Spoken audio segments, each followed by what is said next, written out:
really is. All right. Like, that was so heartwarming. It should start soon. There it is. They'll... Okay, we're starting. We're not actually starting yet, but the stream is going already. So that so that if people show up, the stream is already on. Actually, maybe I should.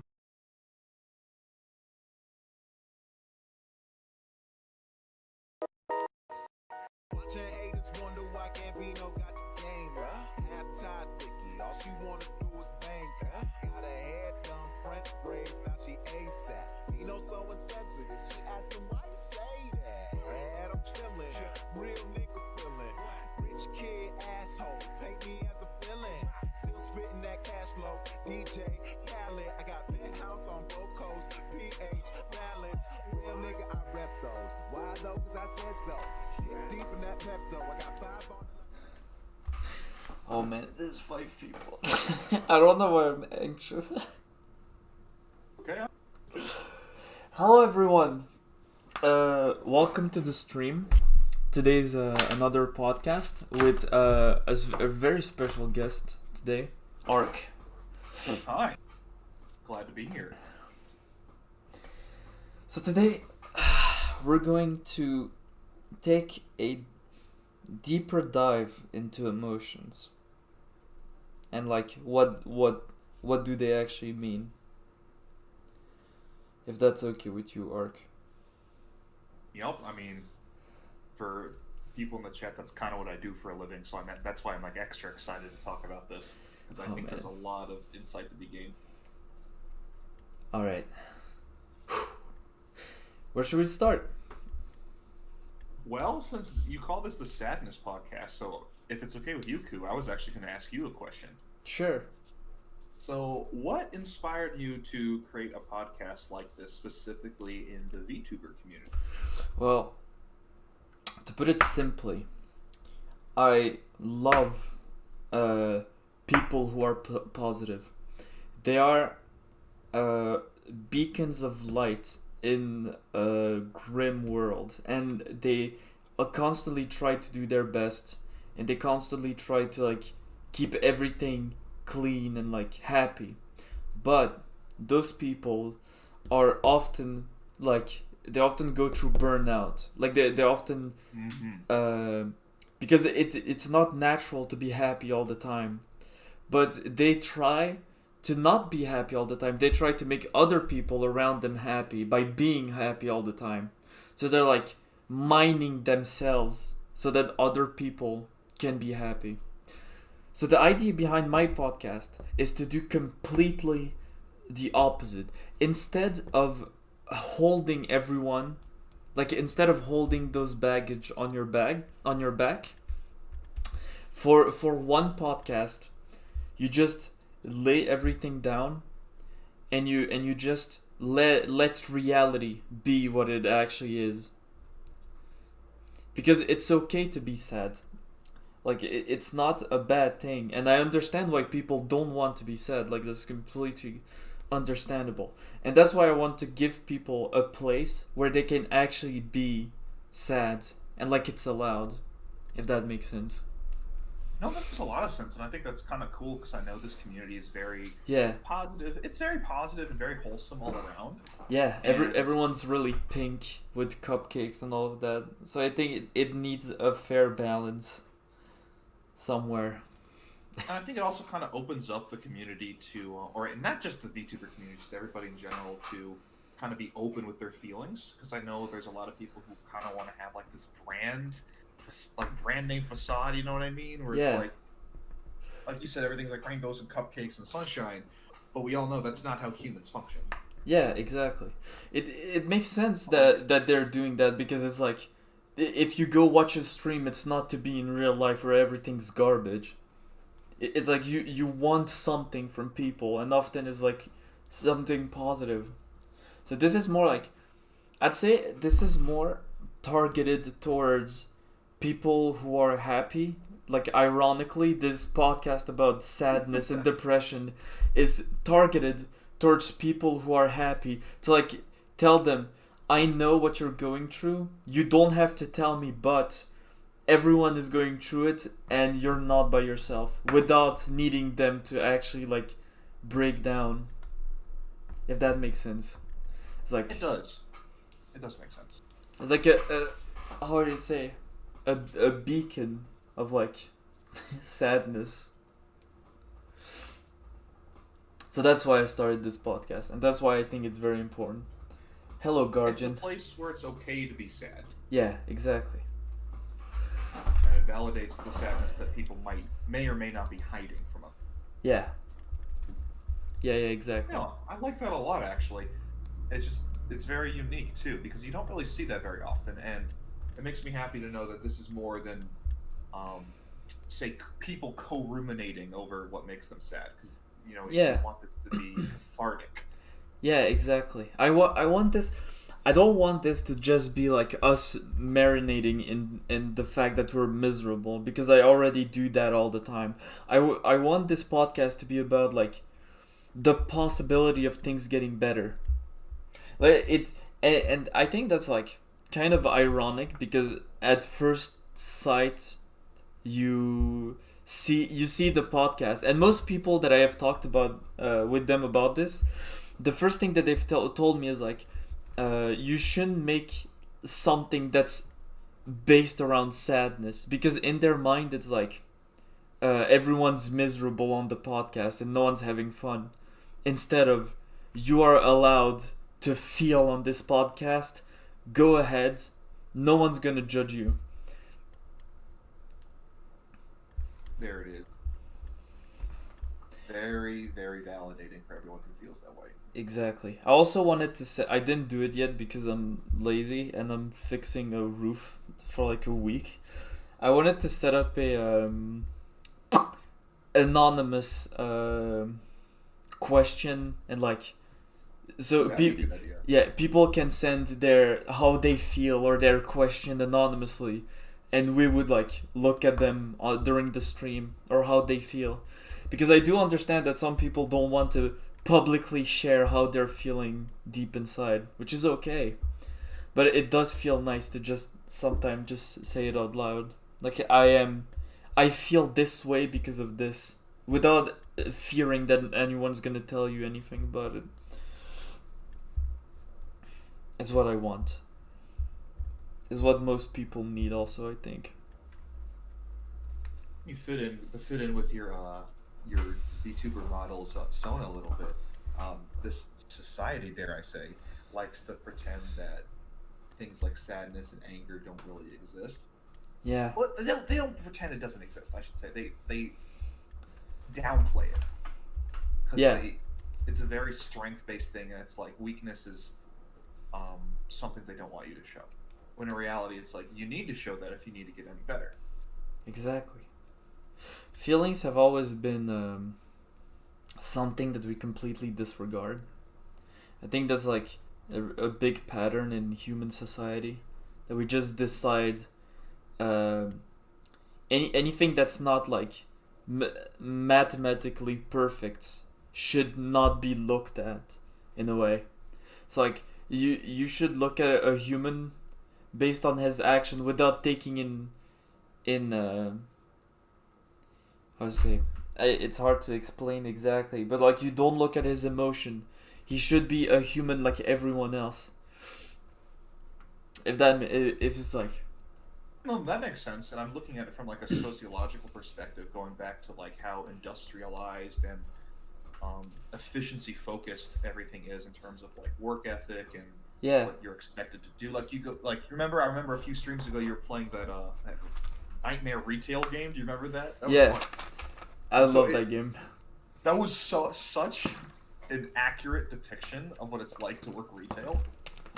And like, not every customer is going to be a zombie who like says, "I need a manager" if you don't. Yeah, Because you'll get some good, you get some bad, but it's like, it's how many people can you help while also doing the tasks you were already assigned to yeah, in this amount of time. And if you can't do X number, like you mentioned, Ku, then it's not a good look for you in the face of this complex. that's actually something I really despise in the world that we're currently living in. The world we live in right now, the thing with it is that it's an amazing world. Like, we live in probably the best period for the humanity. Like, we are extremely spoiled, but it doesn't mean that no one is miserable. Like, a lot of people are fucking miserable because since you're no longer surviving in the wild, you're surviving in another way. Humans will always go through struggle, and in this society we live in right now, it's really like in your mind that the struggle really reside, because a bunch of places in the, like, let's say a store,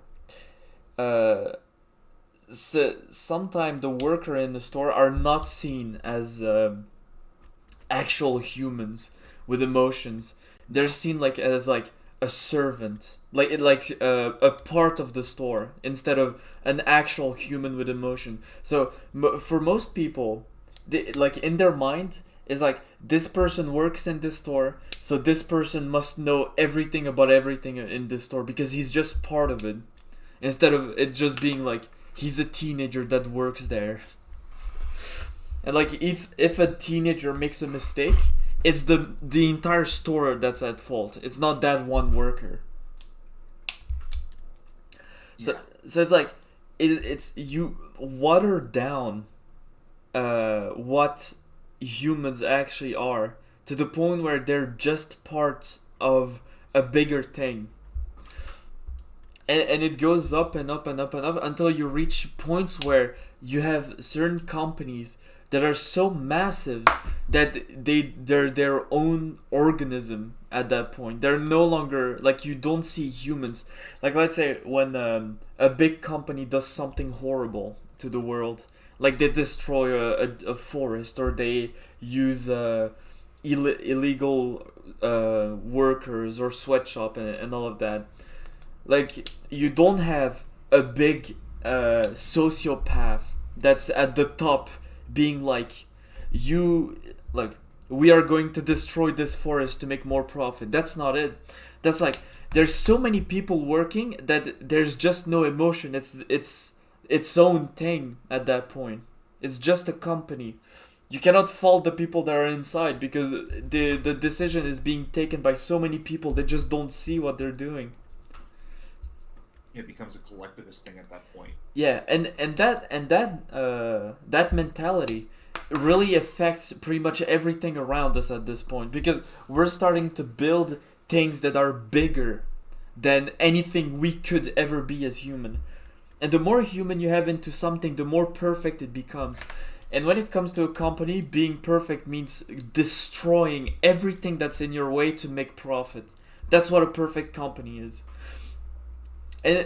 And the idea of something being perfect, you can see it everywhere. The more human you have working on something, the more perfect it will be.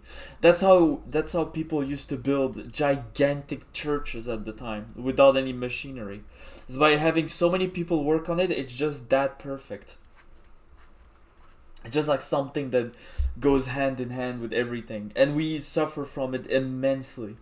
Because sure, it's perfect, and sure, we live in an amazing world now, but we have taken the fight to our minds instead of it being in the wild. Because we have to internalize everything because we can't show it. Yeah. Because that'd be considered a deficiency in the grinding years of... It's not Yeah. just corporate, though, because It's there's multiple jobs everywhere. that have that problem. Yeah. It's everywhere. It's like a plague. It just gets worse and worse and worse for people, and you can't even like speak up about it, because most of the time, if you're working at a store and you have a breakdown because it's awful, like an awful job, you just get thrown out and replaced by another person that's just like ready to work. So you don't really have a choice.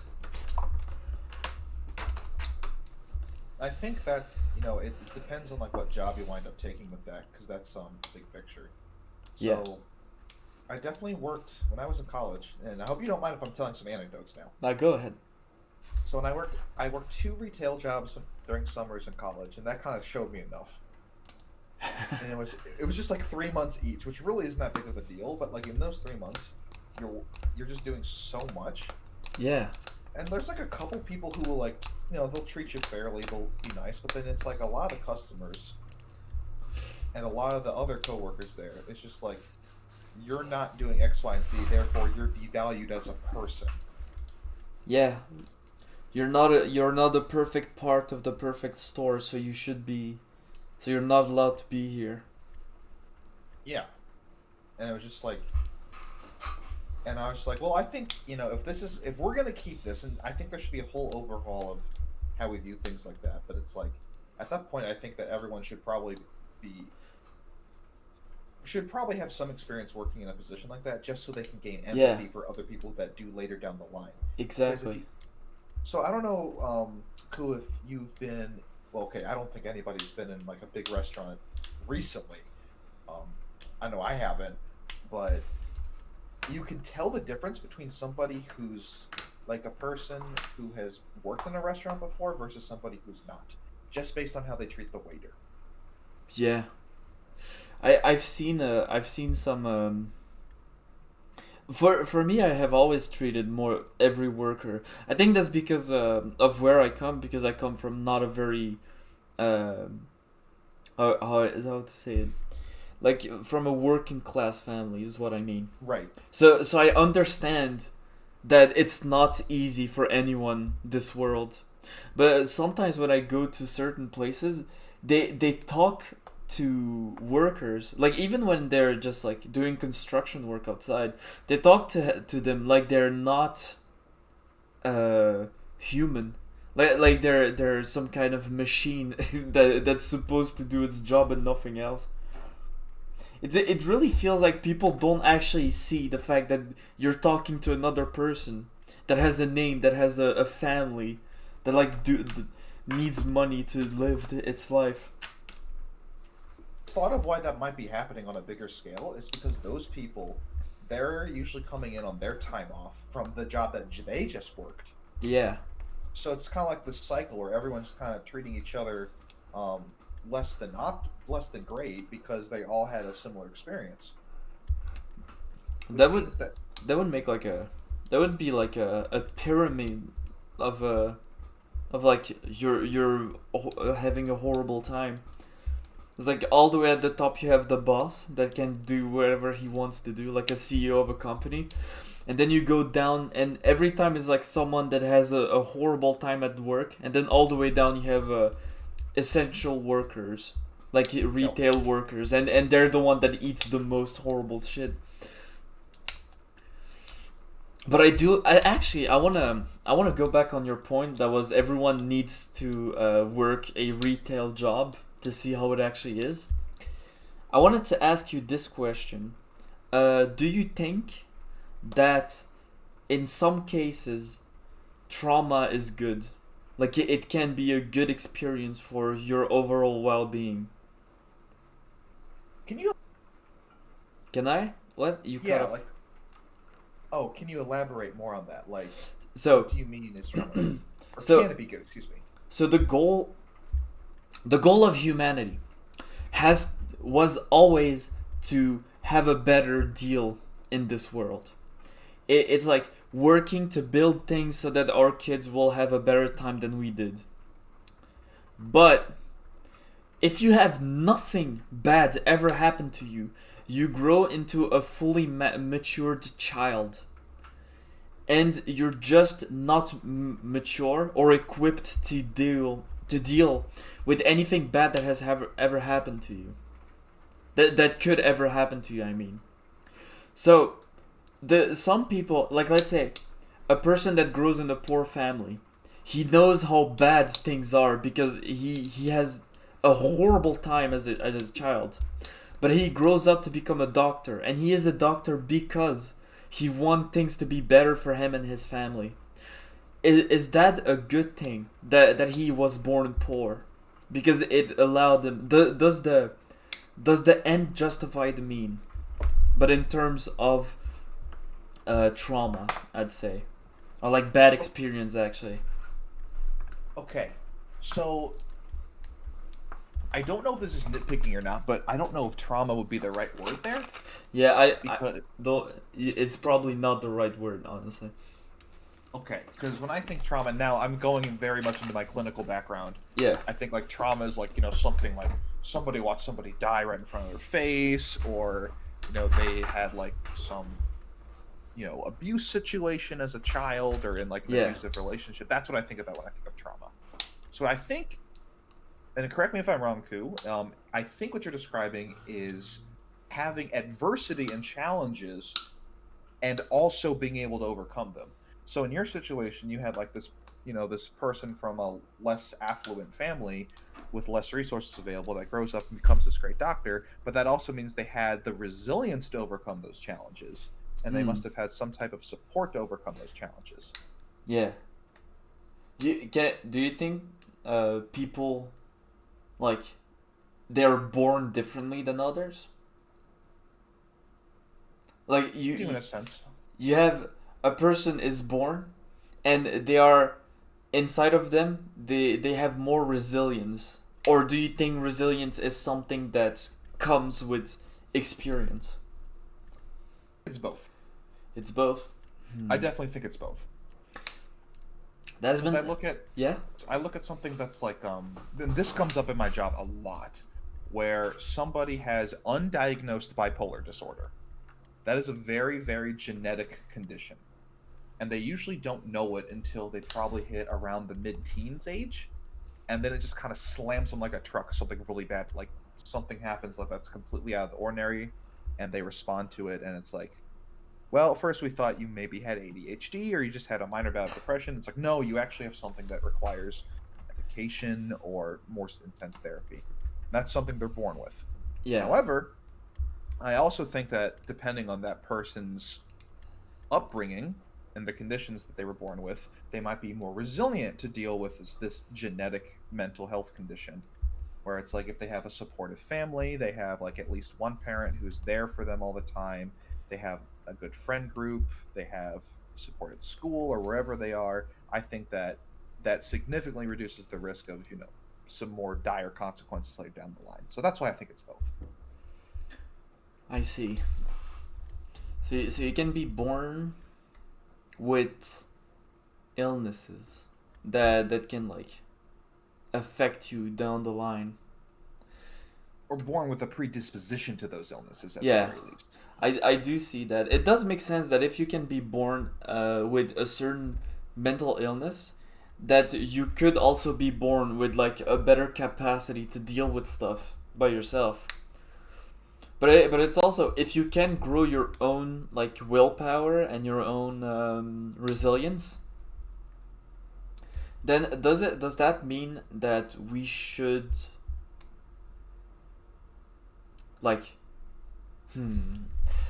because that's something that comes with experience. You cannot teach to someone how to be resilient. Like that's not possible. At least I think it's not. I like to think that you can teach someone to be resilient, but that all that needs to come from them. So Yeah. what you're doing is you're kind of unlocking the resilience that they have the potential to learn themselves. Yeah. That's actually really interesting to think about.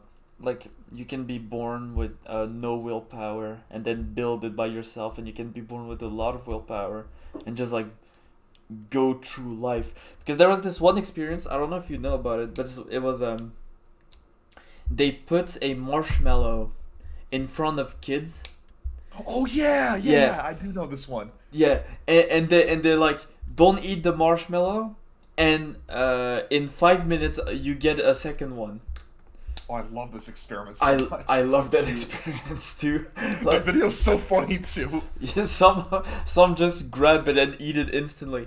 But there you have a bunch of them who like they cover their eyes to not see the marshmallow, so they don't have the envy of eating it, which I actually find kind of interesting because the child is like smart enough to figure out a way to stop himself from eating it. Like it's not pure raw willpower. It's legit a technique that they invented by themselves and used to not eat the candy. It is pretty quirky. It is pretty quirky. But it's such a good thing because you'll see like different kids, like they all know they're gonna get that second marshmallow, but some kids can't help themselves and they'll just stuff that marshmallow in their face and be like, "Where's the second one?" Well, you don't get it now, bud. I love this. I love that experience. That all right. Now I wanna talk with you about Imposter Syndrome. Oh, okay, yeah. This is a big one for me. That one is very important, I think, for a lot of people. Yeah, especially since we have a lot of content creators and people who are at least associated with different content creators. Yeah. So did you have anything in mind, or did you just want me to kind of pop off with that? Go ahead. Go Okay. ahead. I'm listening. So when I hear imposter syndrome, the first thing you think of is like when you start second guessing something that you're supposed to be like good at or talented at, and not even then. You could have imposter syndrome as a parent. You can have it as a friend. You can have it as in a relationship. It all comes up. Yeah. So where that usually comes from is from self-doubt at some point. Also, I got distracted because I see Lily's little sub-icon. I love it. She did such a good job. She really did. So when I think about imposter syndrome, I think about it because it affects me, and I think that's honestly one of my biggest problems. Yeah. And I don't usually talk about this because I know in our communities I tend to be very reserved with the problems I have, because a lot of times I'm like, I don't really think it's going to be helpful or necessary to bring it up. And Yeah, I can relate to that. Yeah, because my logic is like, if I bring it up, is it going to cause more trouble than it solves? Yeah. And if the answer to that is yes, then it's like, okay, well, then if that's the case, then let me figure out another way to deal with it. And usually I've been pretty good at that. So experiences with imposter syndrome is the first one. And you know what? I'll start with the two that you guys will know me for, which is, first of all, my full-time job is being a clinician. And I'll have a lot of times, and it even came up this week, where I'll be like, am I really that good at this? And I say that, and I'm not going to go into detail for confidentiality's sake, but there was a case where somebody, they kept messaging me, which you're really not supposed to do if I'm not actually seeing you. Yeah. They're like, you're supposed to be helping me. Like, why are you sending me to all these hotlines to call? And it's like, because I'm not a crisis worker. I'm not qualified to help you with the crisis. That's why I'm sending you to people who are. And the first thing I did when I finally saw this person, and she did wind up going to the hospital, which I'm happy about, because that means she's safe, is I said, you really, I understand that you have this expectation of me, and I'm sorry I had to break it, and here's why it had to happen. And even though I said I did everything right in that circumstance from a professional and boundary setting standpoint, I kind of had this feeling of I had this really bad taste in my mouth, and it's like this person had this really high expectation of me that she never really expressed before. This was I think she's 16 or something. Mm-hmm. And I have plenty of kids that this happened with. So this situation happens a lot, and it was just kind of like, wow, I feel like I kind of let this person down. Now, I could have let that thought consume me. I could have let that thought get to me for the next day of work that I had, which was yesterday. Yeah. And what you have to do is you kind of have to look at that and say, how long is this thought really going to matter for? Mm-hmm. And then you have to start challenging it. You catch it and challenge it when you come up with it.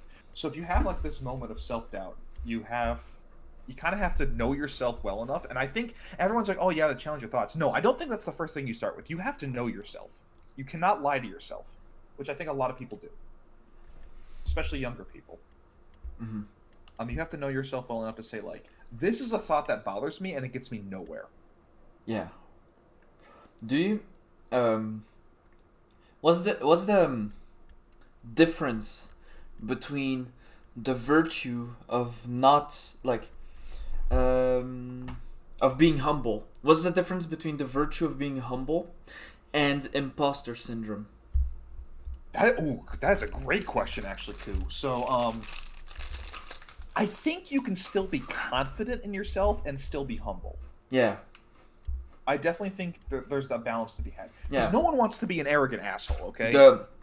The golden mean of Greek philosophy, where you have all those virtues, but if you do them too much, then you just like roll to another vice.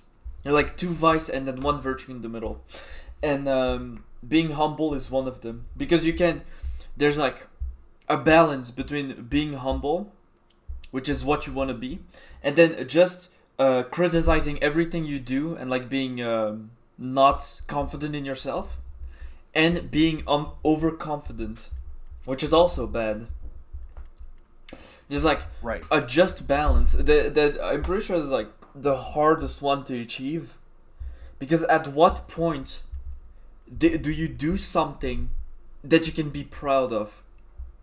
Like what is the point where you tell yourself, okay, I did a very good job, and I deserve to be happy with it. Oh, man.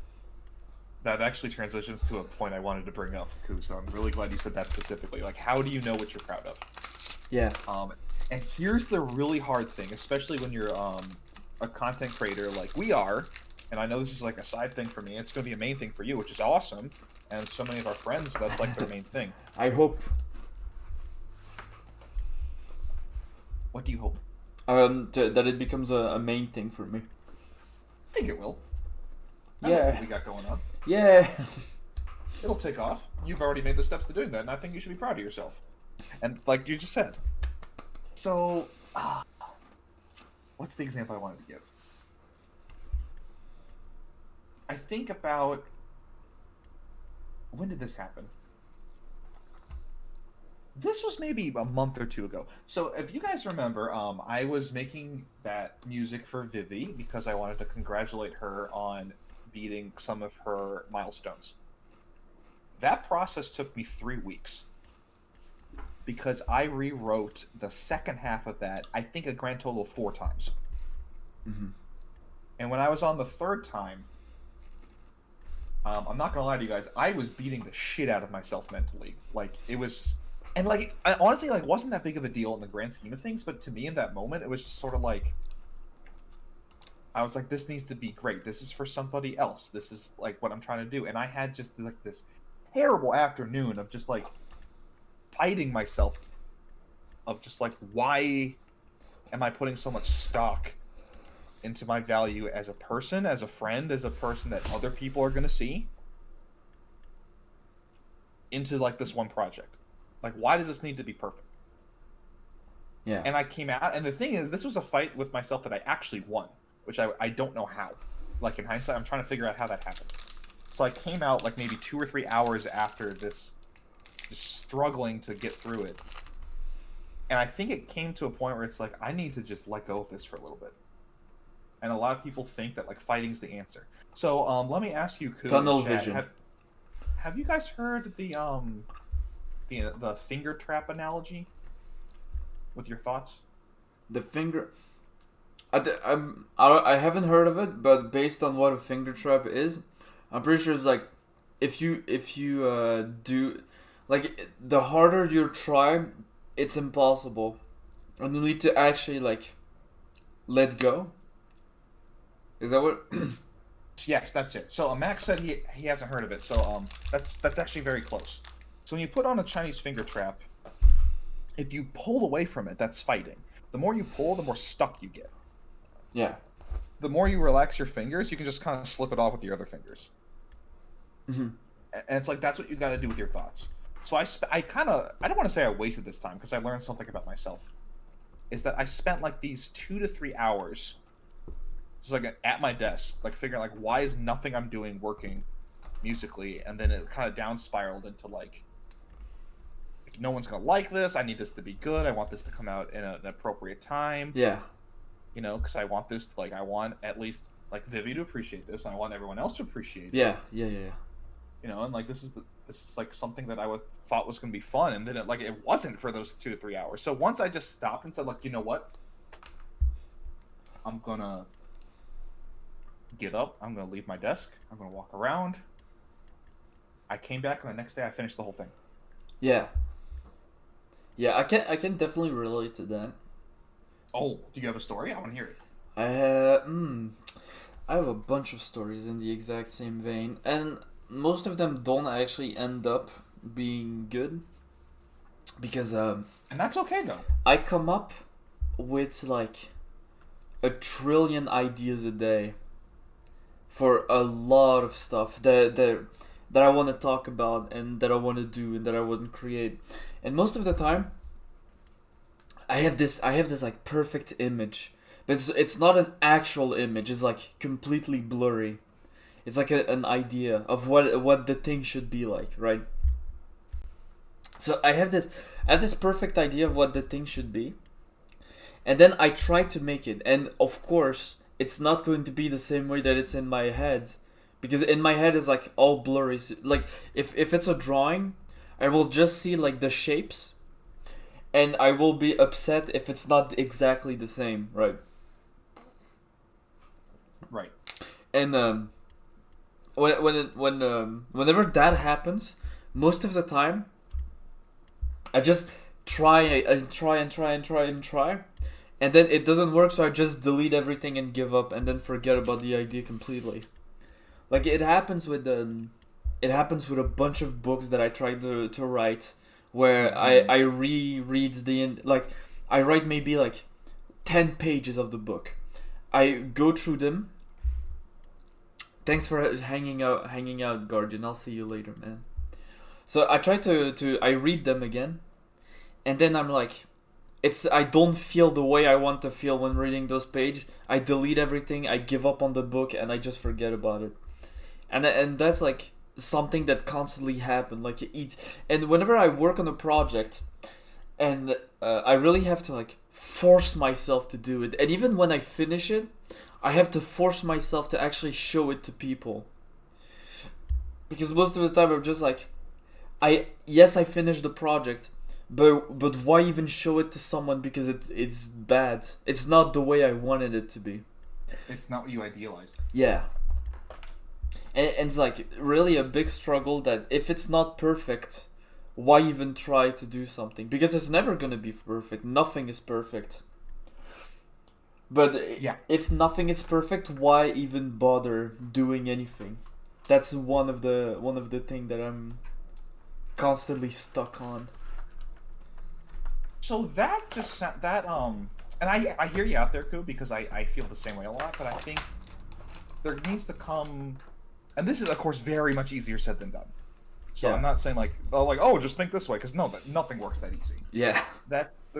You're going back and forth between two extremes. Which is, if it cannot be perfect, why not do it at all? And that makes me, and I'm going to bring up my man, Dr. K, because I've gotten a lot of inspiration from him this year. He did an interview, and this really stuck with me, because I think it expresses what you're going through, expresses what I just described, and I imagine it expresses what a lot of people in chat have thought about. Is that he interviewed a guy who really wanted to be I think he wanted to be an improv comedian or something. Yeah. And it's funny because that's always winds up being a comedian when I hear these situations. And the guy was just constantly second guessing himself to the point where he wasn't even going to try it in the first place. Yeah. And Dr. K said try it and fail. And he said fail excellently. And that stuck in my head, and I was like, what does that mean? What does fail excellent mean?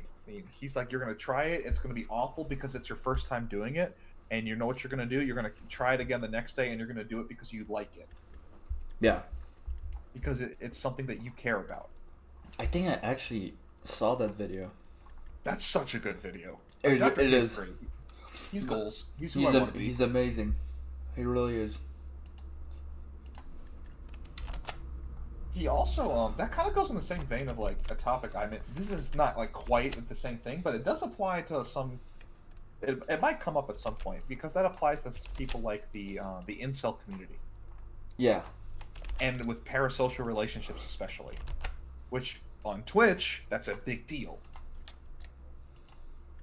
And I think, there's these people that get caught in this mindset of like, if I never try to ask this person out, I don't fail. Mm-hmm. So if I don't do it, I can't fail and I can't feel bad about it. But it's also like, if you do that, then you're resigning yourself to not succeeding. And that's the difference. Mm-hmm. So I think the way I always see this, and this is how I explain it to my kids, because my kid clients always like look at things in terms of grades or video games. So if you're avoiding failure, then you're capping what level your success is. Because if you're avoiding failure, you can get like a D or a C on a test and say, well, I didn't fail, Mm-hmm. but you didn't go for the B or the A. And sometimes you might just fail anyway, even if you try to get a D or C, so why not just go for the A or B in the first place? That's how I look at it. If there's like, wait. I want to read that comment too. Bro, as a human, you only have one life, so if it shows, you're just gonna fuck your life up. It's fun to take some risk and try new things out. It's definitely, I feel like it's definitely, because I'd say how it is compared to how it actually is. I think how most people see it, like, curbing your enthusiasm, is how they see it is that you're in the desert, right? And you have like a little bit of water, a lot of water, and then a town, and people are like, if I go to the second one, I'll have water and I don't need to go to the town because it's like too far away. I'm not gonna make it. So that's like the image that people have of trying to do something and not being able to do it, instead of what it actually is, which is if you don't manage to reach the town, it's okay. You already reached the other part, so it's not a problem. If you see what I mean. Yeah. Like they see it as in if you don't reach your biggest win possible, then you lost. Instead of I won 2 times and I'm trying to win a 3rd time. Am I making sense? No, it does, because now it's like you're keeping yourself realistic. Yeah. So I think it also needs to come from what successes you do make. Yeah. And it's like let me think. I always think about this like with basketball, just because it's like really basic. Yeah. If I'm like, okay, today I'm gonna get 100 hoops, and let's say I shoot, and I get like 87 hoops. Mm-hmm. And if I say like, well, I didn't get 100, therefore that's awful, then it's like, well, what about the 87 hoops I did just make? Yeah, it's like they don't matter. Because you didn't reach. You're selling yourself short. Yeah, you didn't reach your biggest win, so all the other wins you had before that don't count. You lost. Which it's not how it is. It's not how life works. Maybe in a video game or in like a sport, that's how it works. But in real life, any win that you do is a win. So we take every W you even get. For real. And this goes back to society, but I think we're so ingrained in just like maximizing how many W's we can get. Like Exactly. It's like in an MMO, you're like min-maxing shit, and it's like you can't do that because it's not a numbers game. There's more human stuff to that. Exactly. Let's say like another situation that's exactly in the same vein, but I think that's one that everyone can relate to. Let's say you have 100 bitcoins, right? Yeah. And you sell them at 1k. So you sold like 100 bitcoins at 1k. That's a ton of money. Like you made a ton of money and you're good. Like you're really good. but Bitcoin goes up to 10K. There's absolutely no way you could have ever known that your Bitcoin would go that much up. Yep. So you didn't lose. You just didn't gamble. And you did win. You made a ton of money. But everyone is like, everyone's gonna treat you like you lost because you didn't make as much money as you could, based on absolutely nothing. Like there's no way you could have known. There's no way you could have done anything about it, and you did make a bunch of money, but like all that win doesn't count anymore. No. Because you didn't make as much money as you could. I think about that with I didn't do Bitcoins. I know you had Bitcoins a few weeks ago, but I sold shiny Yu-Gi-Oh cards, and that kind of happened to me. Yeah. Classic. I think I sold one for like $50, $60, and then like the next week it shot up to like $80, and I was like, oh shit. I missed out on like $20 to $30. But it's also like, but I still made some money off of it. So is that really that big of a deal? No. No, you should always don't look at the negative, and that's exactly what I mean when I say that I love people who preach happiness. God bless your heart. Always look at the positive. This entire world doesn't exist. It's not real. It's all based on how you see things. Like, it's all based on your point of view. If you want this entire world to be a horrible place that you absolutely despise, then it will be. That's all that it will ever be. Mm-hmm. And if you want this place to be an amazing place where everyone get their chances, that's what it's also going to be. It's all based on how you see things. and making a ton of money. Don't think about the fact that you could have made more. Think about the fact that you made a bunch of money and that's it. That other people would have killed to have as much money as you have right now. Yep, there it is. That's how you should see the world. So, legit, God bless people that think positively. You're halfway there. A positive mindset is halfway to anything you want to do on this planet. What's nice is that when the people can also they don't say like, oh no, just don't be depressed forehead. That's like, it doesn't work that way. Where they can also say like, yes, this is happening, and also here's the positive outside. Yeah. So it's like you're validating both sides of it, because being sad is valid, being angry is valid, and so is being happy. Yeah. You can't discount everything. And there's people out there who they want to think that being sad is like the only thing there is, and it like defines them. And like that gets to a point where it becomes questionable, where they start like defining their feeling as like, I am sad, that is my personality, and it's like, or I am happy, that's my personality, and it's like, that's not the full part of being a human. Yeah. It really isn't. Even for me, who I'm miserable all the time, being sad isn't the only thing that defines me. And it shouldn't be.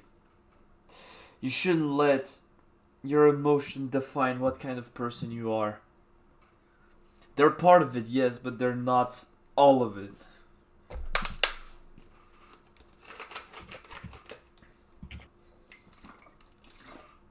Okay, so if I was quiet, I think this might fix it a little bit.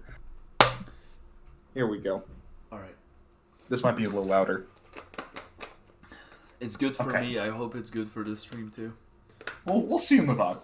But I appreciate Chip's input. I turned you up a little on the stream, hoping that it was good enough.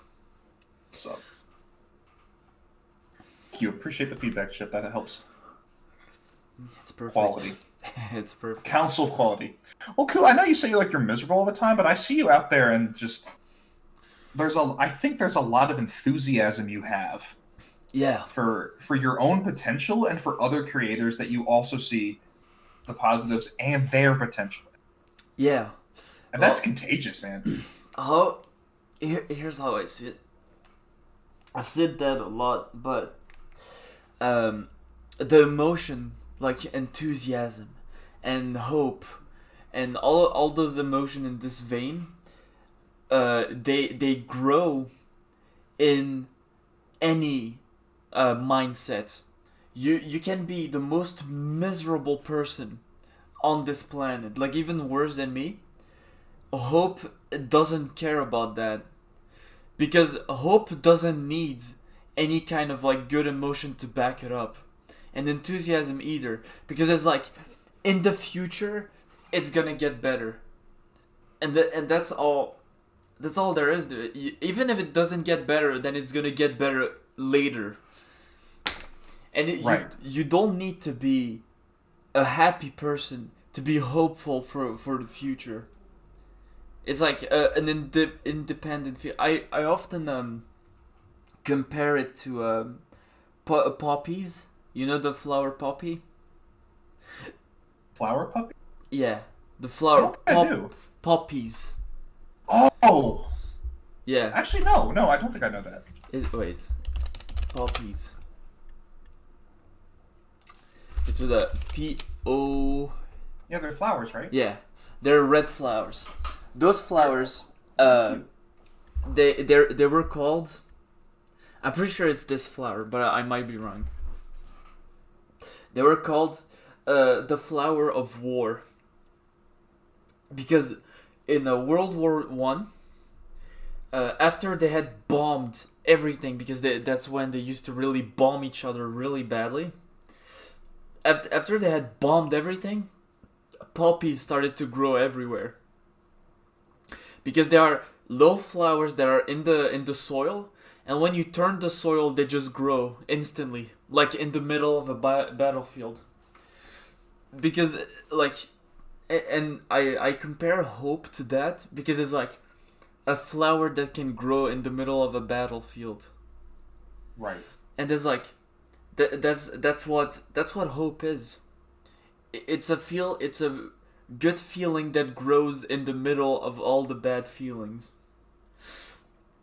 And that's what I mean with don't let like bad emotion define what kind of person you are, because I'm pretty sure I haven't been happy a single time since I was born. Everything has always been miserable. People have always been horrible. But that's not because all of this horrible stuff is happening that it means that it will always happen. Someday I know it's gonna get better. But I also kind of cheat, because I decide to believe that all of the bad stuff that's happening or happened is happening because there's a meaning behind it. Like there's an end goal to all of that bad stuff, and that end goal is going to be good. The Like- uprising arc. Yeah, and that's why it kind of like goes hand in hand with our previous topic, where is a bad experience a good thing? That's why I asked that, because to me, all of the bad stuff that has happened to me all the way until now happened so that I could become a person that could understand all of this. For what goal? I don't know. But I do have the experience to fully understand just how miserable you can be, and how even if you are this miserable, even if everything is this awful, there is always hope for things to get better. Now I completely understand that, and maybe there's a reason behind it. I hope there is. So is what I believe in. If that makes sense. It I'm does. making sense. So I want to ask you one more question before I gotta get going here, Koo. Yeah. How do you find hope personally? How do I find Like, hope? yeah. I just... No reason, really. I just... Come from somewhere. I just decide to believe that things are gonna get better, because I'm pretty sure if I didn't, I would have already like gone off the deep end by now. I would either be a drug addict or I would have killed myself. But it's because I decide to believe that all of this has a meaning and that it's not like completely hopeless. That there is hope that things will get better. There's absolutely nothing to back it up. Like I told you, this is something that is completely based around the fact that everything else is miserable. It's like my only good feeling that I feel constantly. I know it sounds weird. No, I don't think it sounds weird. It actually sounds normal given the situation. Is it okay if I bring up something? It's kind of small, but it happened yesterday. Sure. With you. So I think I look at how you define. You said you never felt happy, and it's hopeless. But I think about why can't I remember the name? What's the cow VTuber's name that we like? Milky Ways. Yeah, I think that's her name. Shout out to Milky Ways. So I remember, like, we were talking about like how much of a sweet person she was, and you wanted like to show appreciation for her content. Yeah. And I know you made her 2 art pieces, and then she. Like, how did you feel making that, and how did you feel about the outcome of that happening? Honestly, I think I felt nothing. It's like,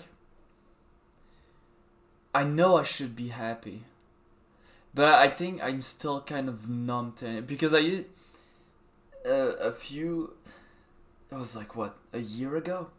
I was completely numb. I didn't feel anything at all, because it helped me with my horrible situation. Because anything bad could happen to me, I just didn't feel it at all. It was like I was constantly in water, if that makes sense. Like I was submerged in water, and anything that happened, it was like slowed down to the point where it just didn't happen at all. And I think I'm still kind of struggling through that to like actually start to feel things again. But when I made the art piece for her, and when she like liked them, and when she followed me back, I don't actually know if I felt anything. I know that in my head, I know I should be feeling something. I know I should be like enjoying this. But I think I have so many like bad feelings constantly on my mind that it just like muffles any kind of good feeling that I should be feeling instead. Would it be fair to say that what could have been a good feeling, as you described it, muffled out all the bad in that moment, since you said you felt nothing? Yeah, maybe. Because that's still an improvement over what the baseline was. Which means that, if the baseline is so low, and if it went up to nothing, yeah, that's a net gain. Kind of like looking at the positives, like we were talking about a few minutes ago. Honestly, maybe you're right. I think I'm not sure, because I cannot afford therapy, so I cannot go to therapy. Oh, I could talk for hours about how therapy should be free. That's just me. It really should. But I think I'm healing. Like, I'm not sure. I have absolutely no proof of it, but I think I'm getting better a little bit. And I've been really like hopeful about it. That things will get better. At least I hope they will. I feel like the fact that you're able to see that, and that you have this hope, Ku, and that you have this continued hope that you said is supposedly based off of nothing, despite things, constantly happening or not improving the way you want.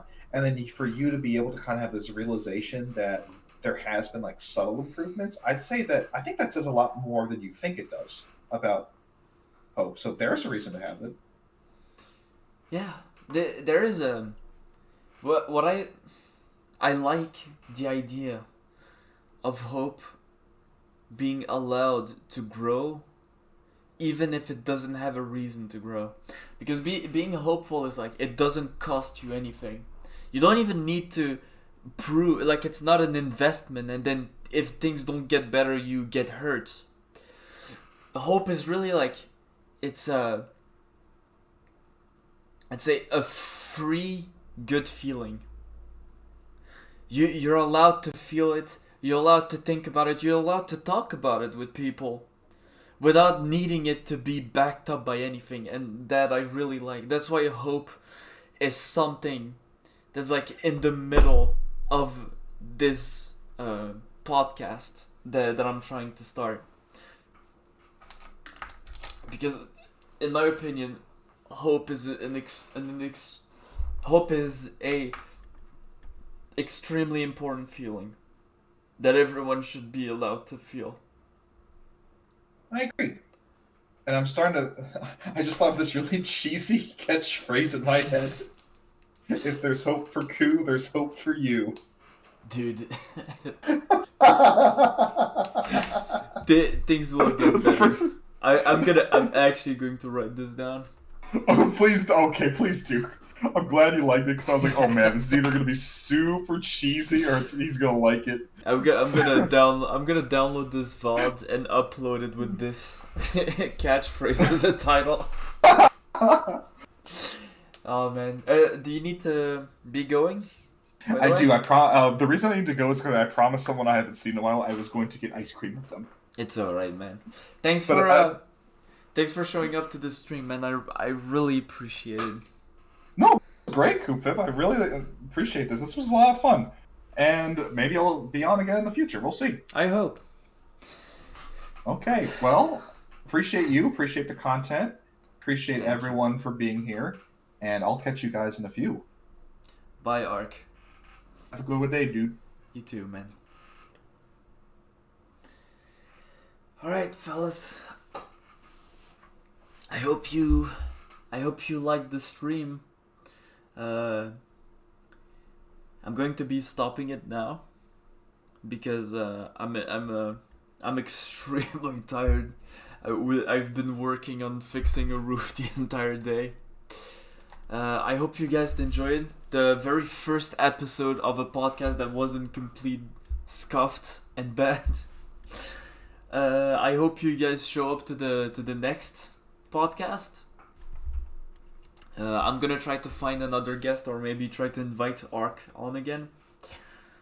And just thank you for showing up, guys. I hope you enjoyed it. Bye, everyone. Bye-bye.